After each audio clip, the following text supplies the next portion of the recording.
So there's a sort of myth that only leaders are responsible for really maintaining the psychological safety in the workplace. What is your take on that? Yeah. I think that a lot of organizations think that the onus lies either only on leaders or only on ICs. And the reality is, we're all adults. Everybody has a responsibility to contribute to a culture, right? It's not one or the other, it's all of us. The difference is, I think we all play different roles. So I think when you're in a leadership position, it is your responsibility to set the environment of what a psychologically safe place feels and looks like. And what I mean by that is not just saying we're going to have a psychologically safe environment. You have to set the stage. You have to model it. And by model it, I mean you have to invite in diverse opinions. You have to make sure the loudest person in the room isn't just speaking, and be a facilitator to invite maybe quieter voices in. You need to seek feedback, but in a genuine way. And you need to praise that behavior when you see it in the team so that people realize and recognize that you're not just saying it, you're actually inviting it in and rewarding it when you see it. And then I think when you think about middle management, right, they also have a role in creating this kind of culture. So this is one of the toughest positions, I believe, in every organization, because you have to be an expert at translation. You have to be able to coach your team and individual contributors on how to come with solutions, not just complaints, and reward that kind of behavior because you want that open dialogue. And they also have to manage up to their leaders on what's going well, what's not going well, and how they can see opportunities to improve based on what they see in the ground. And so the reality is, psychological safety just means open communication, in my opinion, and an environment where people value and seek those voices and that feedback, and don't just kind of say it and then kind of squash it.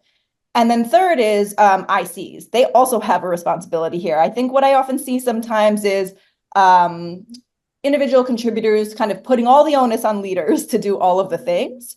But you are also adults in the room, and you also have a responsibility to be part of that change. And so I think that that means coming with solutions, right? Having a safe space where you can come with perspectives that may identify an opportunity, but also come with what you believe could look like a solution that may be data informed for discussion. So what I've seen is sometimes people come with a lot of emotions, and they come with a lot of complaints and problems. And what I would hope for is to contribute to this kind of environment is saying, hey, let me be objective and let me identify what could be a problem in our organization or with what we're doing, and let me be part of a solution by proposing one. So I think it's three-tiered, and everybody has, a job to play.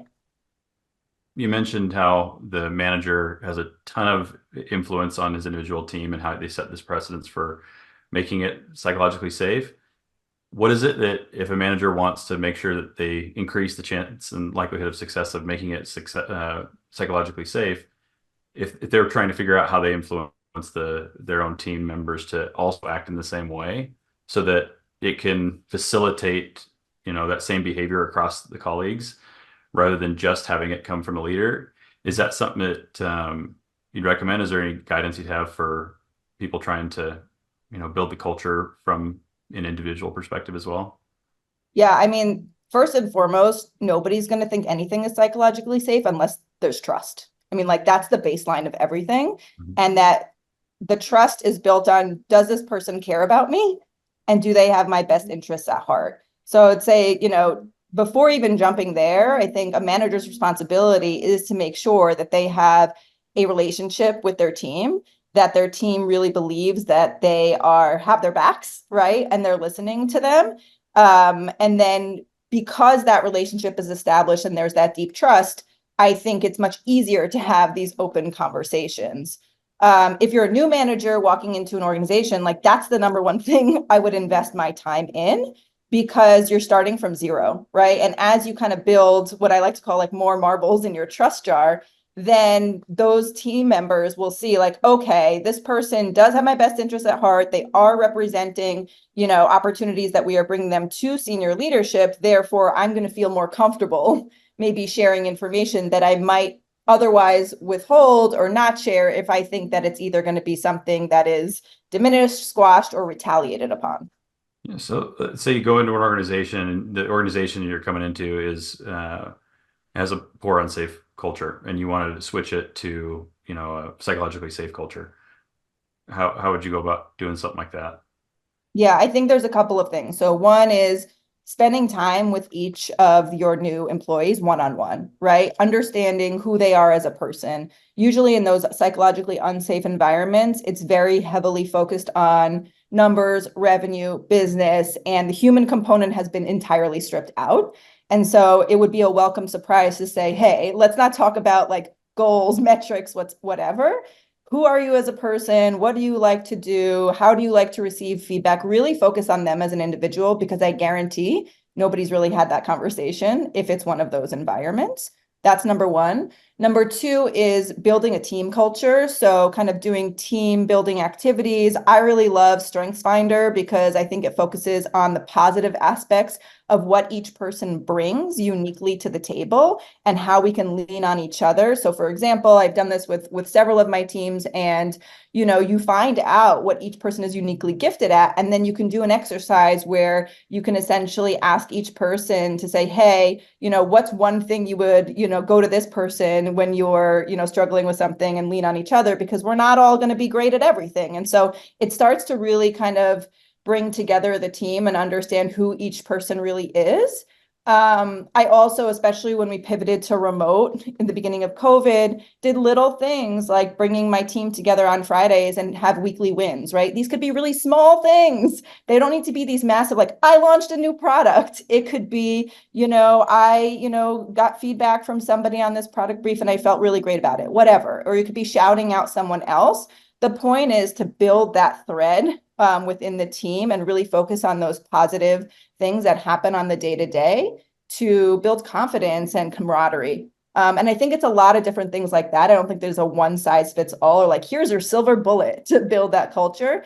It all comes down to how are you showing that you actually care about these individuals? How are you building an actual team that has fun, relies on each other, jokes, and is high performing and gets things done? And I think the last thing I'll say is don't discount things like skip levels. They go a long way. And I think people really appreciate it because the perception is like, oh, that person's super senior. It's a scary title and they don't have time for me, or they don't care what I have to say. But the reality is a lot of the good information and feedback is sitting with the folks on the ground. And so as a leader, I think it's important to, even if it's quarterly, take the time and sit one-on-one with your the folks who report to your managers and leaders. And if that's not feasible, I did it even in like group sessions and kind of had different cohorts. And there's so much rich information there. And that's another place where people can really feel heard and seen. And like, hey, my voice does matter. If you're following like an OKR methodology, you're really tackling this as like an initiative for yourself. What are some ways someone can know if they're being successful in creating psychological safety, like mile markers, so to speak, to understand, hey, I'm getting there, but I may not fully get there, and you may need to build some trust and understanding that you are on the path of creating a safe environment, because everyone adopts very differently, right? You could have somebody in our team who adopts very quickly. You could have somebody who's a straggler, and you could have the majority of your team feeling like you have a psychologically safe environment, but you could have one person who may not be fully into it. So is there anything that, as somebody wants to roll it out, they can see and understand, hey, I'm at least making progress? I don't want to say this in a negative way, but like employee engagement surveys are just like, I would just do, honestly, anonymous, like 3-question surveys to my team on a regular cadence to understand how they are feeling in their role and seeing the trends over time. And I intentionally made it anonymous because I want people to actually fill it out. But to your point, like, it's not going to pinpoint, hey, this one person doesn't feel that way, but it's going to say, hey, am I on track, right? So if I walk into an organization and I kind of take a baseline assessment of, like, I have what I need to do my job, I feel like my opinions are whatever it is, And then you kind of see that trend over time, whether it's monthly, bi-monthly, or quarterly, to assess whether, is that improving and is that changing? And then fostering that dialogue in those one-on-one conversations, right? And kind of seeking that feedback directly.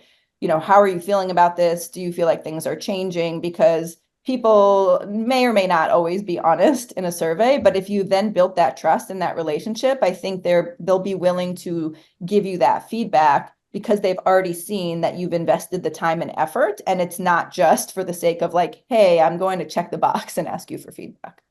Yeah, so you're submitting a survey with questions on it with for them to go fill out. And once they receive it, you're making sure that you're reinforcing that behavior by saying, hey, whatever that response is, you're going to show that you're doing some type of action to build trust so that they continue to give the insightful information and allow you to kind of walk towards making sure you have a psychologically safe team. Yeah, it's kind of like a team health check. That's good. Appreciate that. I think also to add to it, right, like that is an incredible leading indicator of the culture. And then you will eventually start seeing employee turnover change as well, those retention rates move, and especially Glassdoor reviews. I think companies are very afraid to actually look at those reviews because they are very honest and very real sometimes. But those I think really do show as a true indicator of health and culture as well.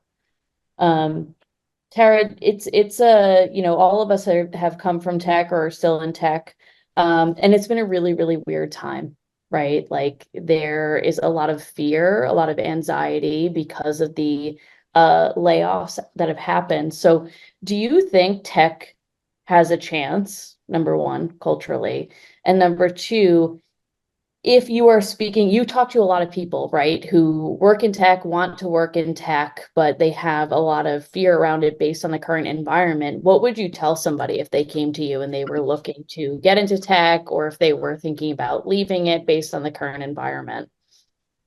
Yeah, I have had probably at least 100 conversations year to date with folks in tech. And you're right, I would say maybe, 2% of them were positive. And I think those were a result of the organizations they were in due to either their leadership or they're actually doing well right now, which I think most companies aren't.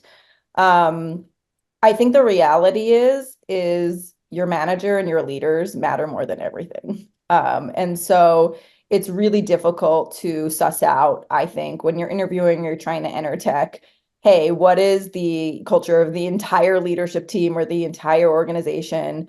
But what does matter is who are you going to be working for? Who are they as a human being? How do they lead? If you're able to somehow back channel into folks who work on that team or at that organization and get a real insider view, right, unvarnished of what is the reality there.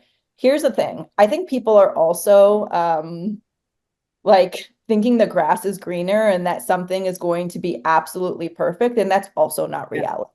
And so I think it's important for people to really know and learn about themselves. And what I mean by that is what's important to you, right? And what are you willing to compromise on? Because the reality is, and the truth is, like there is no perfect or good organization.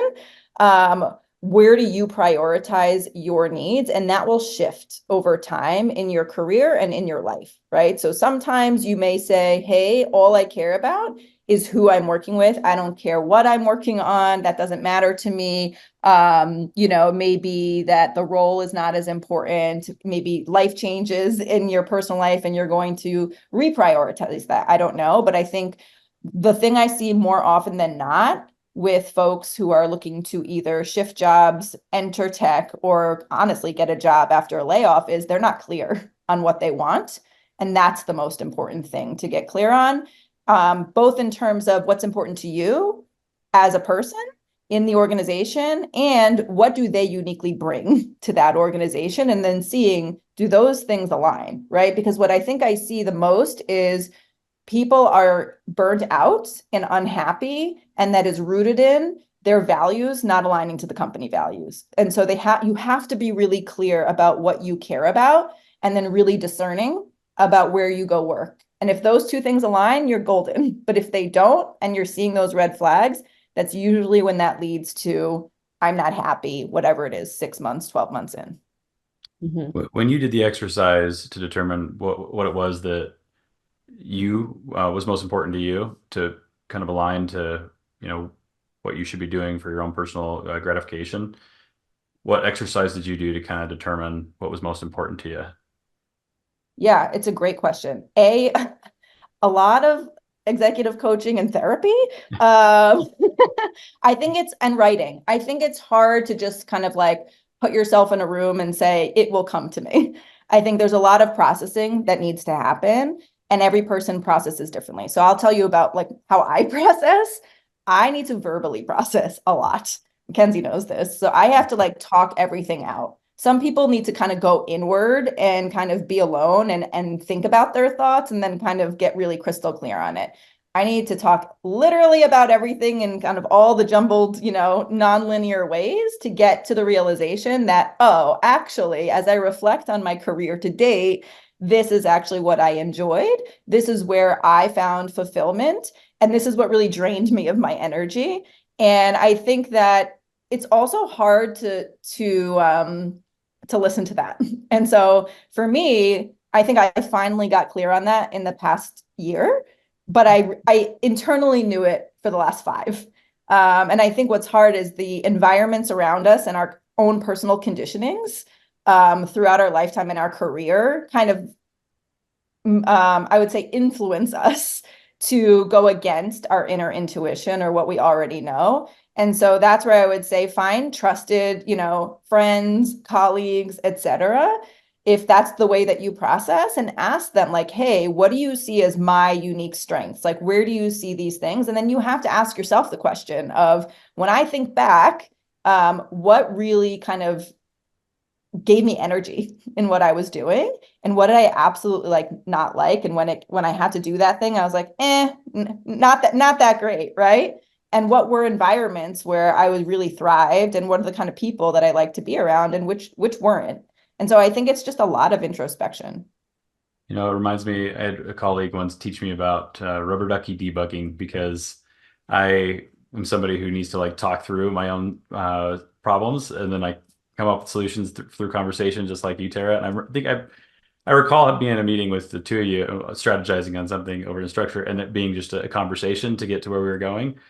And, for those who don't know what it is, it's an engineering term. So basically you get a rubber duck, you put it on your desk, and then anytime you're going through problems, you talk to the duck, and then you realize, oh crap, I made a mistake through the conversation. and that's how you determine what it is. And so, I also process that way, right? So for me, that's how I go through and understand it. I think the interesting thing is, you go into a culture that you're trying to apply for, like a culture that you're for a company you're trying to apply for, and you get in an interview.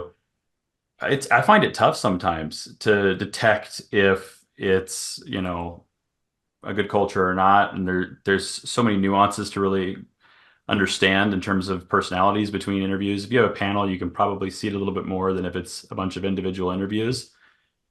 Are there a set of like questions that you think you could ask on an interview to help somebody understand, like, oh yeah, no, this is probably a red flag. Maybe I should worry about this, or this is something that, it'll be great. Like, it's a good indicator that the culture is really healthy. Great question. I think it's really easy to ask these surface level questions of like, what's the leadership style? And like anyone can bullshit their way through those answers.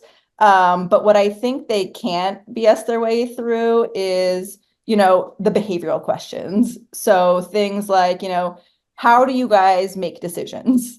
Tell me about an example about like a difficult decision you had to make, who was involved, what that looked like. I think from a feedback perspective, right? Like, how does the company approach giving feedback? And then ask for those examples. And you can pretty much suss out, like, is this real, or are they kind of just like, giving you the standard answer? I think really kind of asking that person, what's one thing you would change about working here? So kind of digging into, where do they see areas of opportunity? Again, spoiler alert, no company is perfect. There's going to be something, but where they're going to focus their energy on that question is going to give you a lot of data around what's actually happening on the ground. And so I think like thinking through, again, behavioral questions are key for me, and really kind of seeking examples of what that looks like, because that's where you can start to pick up on nonverbals, right? What are they not saying? And then also probe a little bit deeper, like when they go into those examples, to be like, oh, that's interesting. Kind of tell me about, especially cross-functional relationships. And I think you do too, from a role where we have to work with everybody in the organization. And so what's really important is, how do people work across the organization, and really kind of probing on those examples to understand, what does that really look like in practice? Is this a healthy collaborative organization, or is this an organization that's super siloed and you're going to find a lot of friction? I like that last question, the one where you're trying to figure out what would change. I've asked that once or twice, and it's always really interesting in telling what their hot topic is on their mind at the time. Mm-hmm. Tara, I have a question about psychological safety. So, I think as white women, we have more psychological safety than others, and we've seen around us the abuse of radical candor. And I'm curious what your perspective is on that topic, because I think it is often it came out as this sort of interesting topic, and then people have in a way bastardize it in many ways. And I'm sure you've seen this in workplaces and cultures. I'm curious to get your thoughts on just that topic and in general, and what you've seen and how it can be used for good, and how you've seen it used for bad, and what to do about it as a leader. Yeah, and I assume when you mean abuse of radical candor is kind of just people saying exactly what's on their mind, and kind of not Correct. thinking of filters that they should be mindful of. Yep. Yeah, I mean, I think this is going to sound like boring, but it all comes back to like, how much do you know about this person, and how much do you care about them?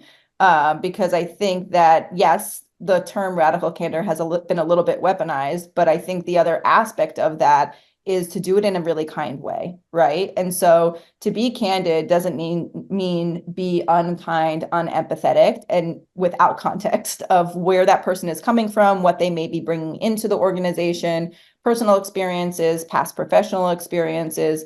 I mean, the more people I talk to, and the more honestly I share my thoughts into the world, the more I'm realizing that everybody has some story or some trauma from the workplace. By the way, whether, regardless of race or gender. And I think it's kind of really coming in with a lot of curiosity and empathy, to not assume that this person is just kind of, they may coming in like really traumatized and really battered from a past manager, for example, and you may not know that. And so I think it's really building that relationship, building that trust, understanding who they are, again, picking up on the nonverbals, like, are they more guarded? Are they shying away from some of that conversation? Do they, can you tell that they don't really trust you? And how do you start to build that? Because if you're going to come out swinging with radical candor at face value, that is going to work against you. And so, I mean, it always comes back for me, like when, Darren asked me, like, how have you kind of figured out what's important to you or what you care about? I realized back to my first job, I was really good at building relationships with people, and I really cared about that. And so I think that that is the root of everything. And so if you have built that trust with another human being, you can have an honest conversation and be candid and give that feedback. I think, one thing Mackenzie always reminds me of is, she's like, when you ever gave me feedback, like, I didn't even know you were giving me feedback. Like, it didn't feel like this, like diminishing, like you should be doing this. And I think it's because, like, I care a lot about the people I work with, and I'm coming from a place of kindness. And if, you still want to be direct, you don't want to not give them that information, but it's a delicate balance of knowing what's going to resonate with that human being based on, again, who they are, what they've experienced, what they're bringing in the door, and how you're framing that conversation. And so I'm a very direct person. I think a lot of people know that about me, but I think what they don't know is, in those one-on-one conversations, I really, really lead with a lot of kindness and empathy, because they're scary conversations for the other person. Like, I've also been on the other side. I've also had my own trauma, and I try to bring that into every one of those conversations. Yeah, listening to you talk about that makes me think of there's like three of my favorite books that will circle around it, right? You look at Crucial Conversation, and The Advantage by Patrick Lencioni.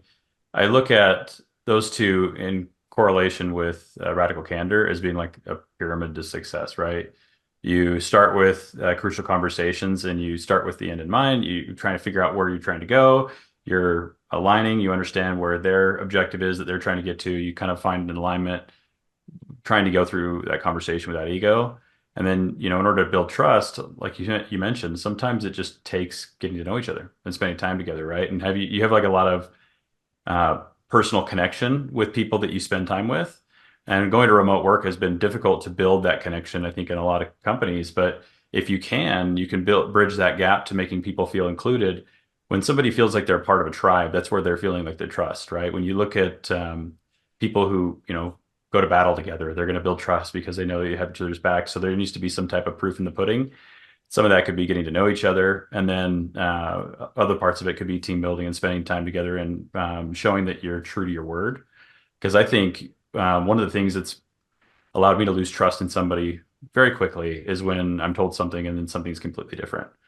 So when you're going through, that process, is there anything that you're doing to make sure that you're avoiding not following through with something and getting to the point where you are breaching the trust because you've worked so hard to create it, so you can get to the point where you can build a psychologically safe team? But you do notice that as you start to be more transparent, or you to build trust and you start to share some things, there becomes inherent risk with people not necessarily being happy with some of the information they're given, or whether it's feedback or it's through coaching sessions, or just not following through with some of the expectations that you've shared with them. Yeah, I think you mentioned a couple of things that are really important.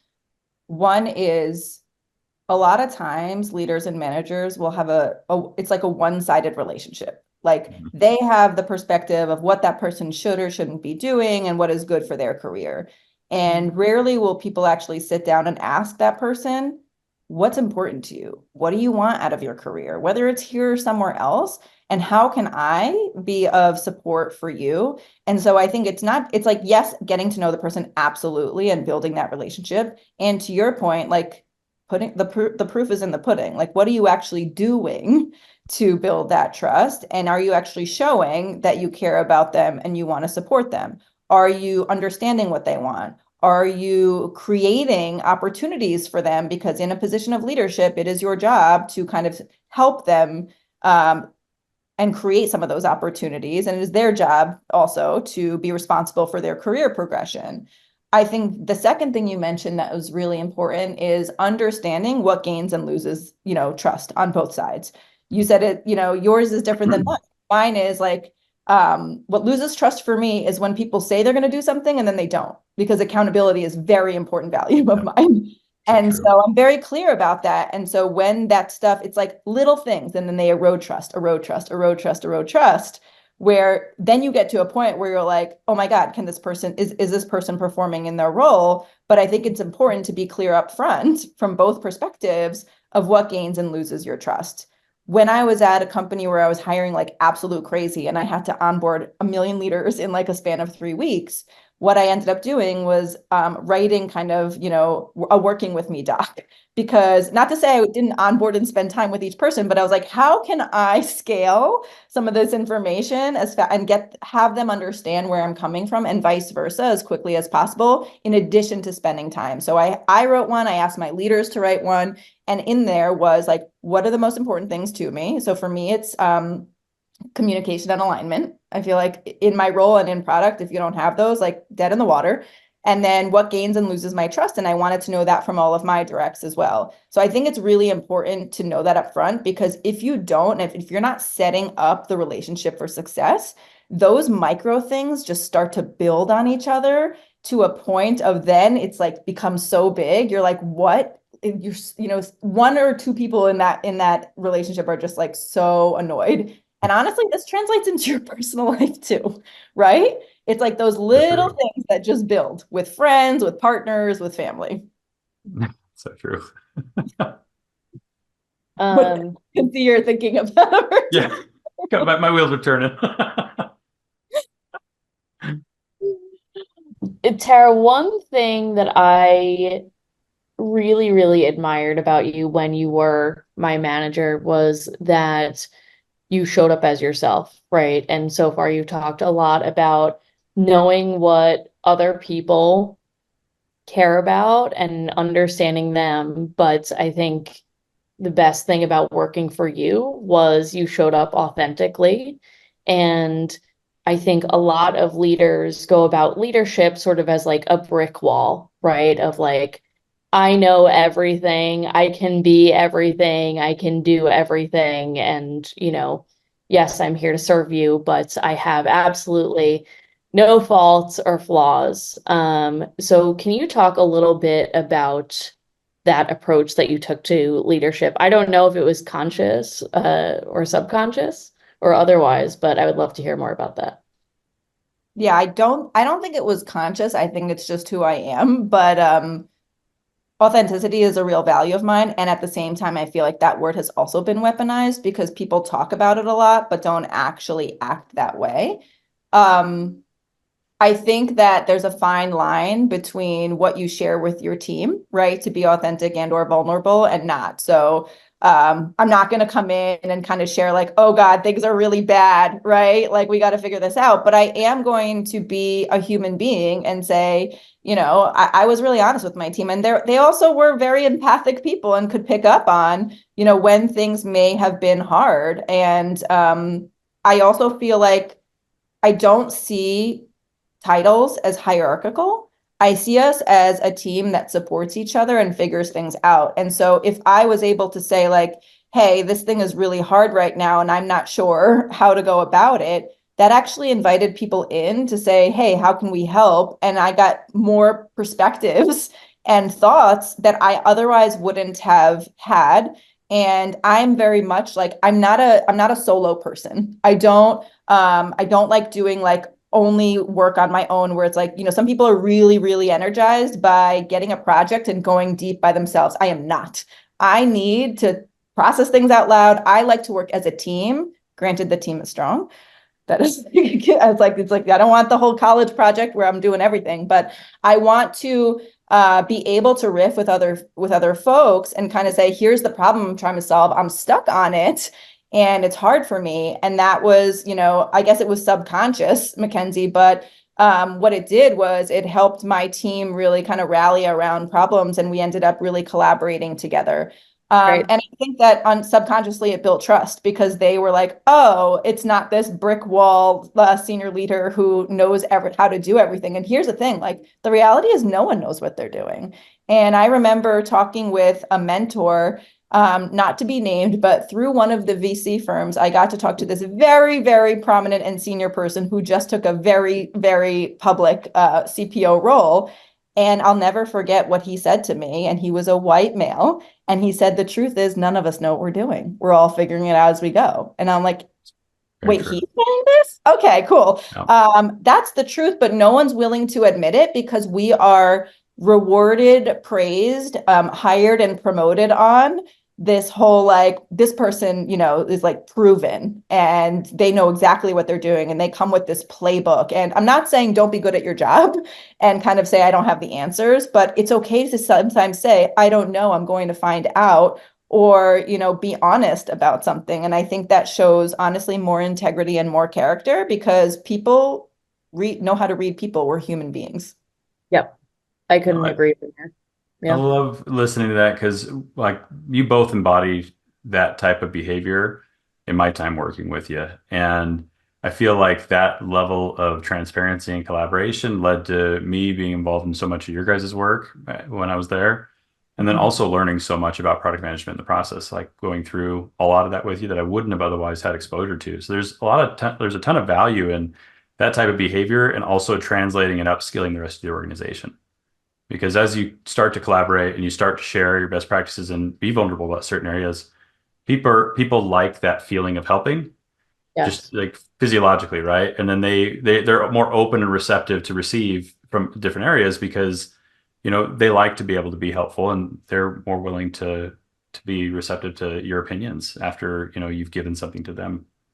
I love that you said that because most of my learning was on the job from other people, especially across the organization. And so many product people like, how do I get better at this? And what books should I read? And what blogs? I'm like, just go work with your freaking colleagues and you will learn so much. Like, Darren, I learned so much from you and your work. And to your point, like it just created more opportunities for, ideas, innovation, whatever. And I never felt like I was asking you a dumb question, even though I was like, is this stupid? What is it?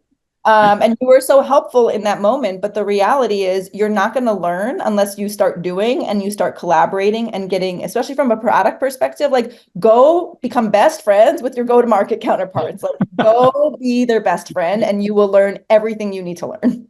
Yeah, that's so true. What I've seen not work. And I think that, in the beginning of the conversation, we talked about what happens if you enter a culture that is not psychologically safe and what do you do? And what I usually see in those cultures is it's either there's absolutely zero psych safety or they're masquerading as a company that actually embodies psych safety but doesn't. And so on the former side, it's either like, it's all business. Here are the proven playbooks. We brought in the proven people. If they can't get with a program, they should leave. If we don't have the right people, we need to up level, right? And on the flip side, the masquerading orgs are the ones who are really embodying this toxic positivity and just like trying to will everything forward.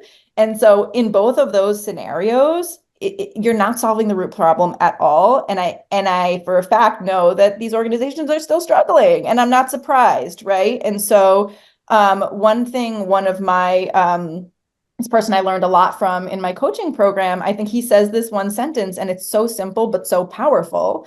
And it's like, what is your intention? And then where is your attention?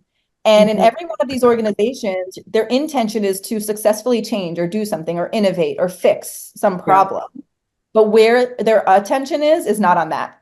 It's usually a lot of talk, but a very small percentage of their time is going to solving that problem, right? It's kind of like a set it and forget it, or like, this is important, but you guys figure it out, and they push it downstream very much so. And so that does not inspire trust and it does not inspire motivation with the team because you're like, cool, so this is the most important thing, but do you have any skin in the game? Right. And it reminds me of one of my earlier roles and someone who used to work on my team. And I've been talking to her lately and she's like, I just remember that when we were launching this big thing, like you were in the room and you were in the trenches with us. Yep. And so you made this analogy to kind of like, hey, are we in battle together?